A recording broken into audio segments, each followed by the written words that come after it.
So I'm replacing a wear plate on the bottom of the wagon, and this was on this piece here. This is called the kingpin. I took this off. This holds the axle here to your coupling pole, which is this middle thing that keeps the front and the back axles connected. I just picked this up with a tractor, like so. Pulled this pin, and I'll show you the pieces over here. The body's just kind of reared up, like this. And then here's the piece that I'm replacing. You can see it's pretty worn right here. And on this side, the other side here, it's completely missing. Like it should be right here, but it's gone. So what I'm going to do is take a piece of angle iron, fit it to that. And while that's not really super authentic, it is going to keep the bottom. There's a steel run, and I'll show it to you on the bottom of this wagon. It'll keep it from cutting into that wood. See this piece right here? It's like a runner here.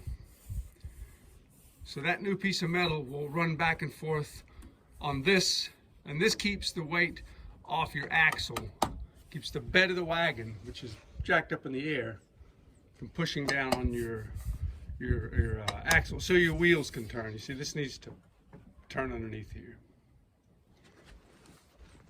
So let's get started. I'm going to break out my angle grinder real quick. This is kind of cool. You can see my little stove here got going. I'm smoking here. What I'm doing is, while I'm working on this other project, I'm burning the zinc plate. So you can see this shiny zinc plating here. I'm burning that off. It looks flat gray, so I can spray paint this when it's all done. You can see a little bit of smoke coming out of there. So of course you see the wagon reared up like this, like it's popping a big wheelie. I'm going to get this piece of angle iron on here and get it back together. Here we go.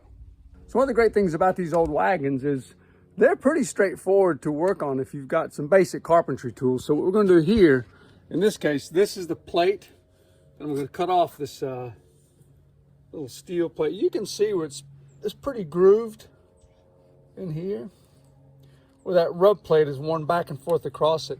And all I'm going to do is just take an angle grinder and just cut these bolt heads. They're just driven into the wood. I'm going to cut them off and put new metal on it, and it'll be good to go.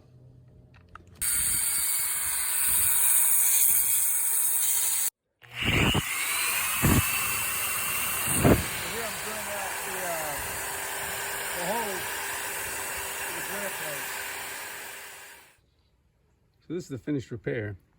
It's upside down, but we're going to put it back in place now. Should be a lot sturdier. So we got our nice piece of reinforcement done right here. A little grease on here. So now what we're going to do, kind of last bit of wagon maintenance, we're going to pull this wheel off. Got a jack under here. So this wheel just rides, here's the axle, here's the wheel. There's no ball bearings in this, so it relies on really heavy grease. So we're going to jack up the axle with our jack, and then loosen our nut here